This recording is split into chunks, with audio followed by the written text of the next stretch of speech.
2 வருஷத்துக்கு முன்னாடி ஒரு சிஸ்டர் எனக்கு மெசேஜ் பண்ணியிருந்தாங்க. அக்டோபர் 2023ல. அவங்க லைஃப்ல என்னென்னலாம் நடந்தது, அவங்க திருமண வாழ்க்கையில அவங்களுக்கு என்னென்ன கொடுமைகள்லாம் நடந்ததுன்றத என் கூட ஷேர் பண்ணாங்க.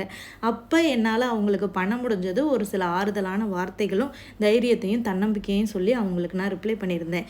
இப்போ 2 நாளைக்கு முன்னாடி எனக்கு திரும்ப மெசேஜ் பண்ணியிருந்தாங்க. எதுக்காக மெசேஜ் பண்ணியிருந்தாங்கன்னா, இந்த ரிதன்யா கேஸ பத்தி நம்ம பேசி போட்டிருந்தோம் பார்த்தீங்களா? அத பார்த்துட்டு திரும்ப ஒரு சில விஷயங்கள சொல்லி, இத பத்தி பேசி ஒரு வீடியோ போடுங்கன்னு சொல்லியிருந்தாங்க. அவங்களுக்கு திருமண வாழ்க்கை சரியா அமையலைங்க. டைவோர்ஸ் பண்ணிட்டாங்க.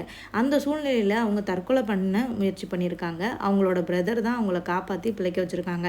இப்போ அவங்க லைஃப் எப்படி இருக்கு தெரியுமா? ஃபேஷன் டிசைனிங் படிச்சு முடிச்சு பிஸ்னஸ் ஸ்டார்ட் பண்ணிட்டாங்க. லைஃப் ரொம்ப ஹாப்பியா போயிட்டுருக்குன்னு சொன்னாங்க. கம்மிங் ஆகஸ்ட்ல அவங்களுக்கு மேரேஜ் நடக்க போகுது. அவங்களோட ஃபாஸ்ட் லைஃப்பை பத்தி எல்லாம் தெரிஞ்ச ஒரு நல்ல மனுஷன் அவங்கள அக்செப்ட் பண்ணிக்கிட்டாங்க. இப்போ அந்த சிஸ்டர் என்ன சொல்றாங்க தெரியுமா? அப்போ தற்கொலை பண்ணி இறந்து போயிருந்தேன்னா, இப்படி ஒரு நல்ல வாழ்க்கை எனக்கு கிடைச்சிருக்காது. நான் ரொம்ப மிஸ் பண்ணியிருப்பேன் அப்படின்னு சொன்னாங்க. வாழ்க்கையில் ஒரு பார்ட் ஆஃப் லைஃப் நமக்கு சரியில்லைன்னு இதோட நம்ம லைஃப்பை முடிச்சுக்கணும்னு எப்போவுமே நினைக்காதீங்க.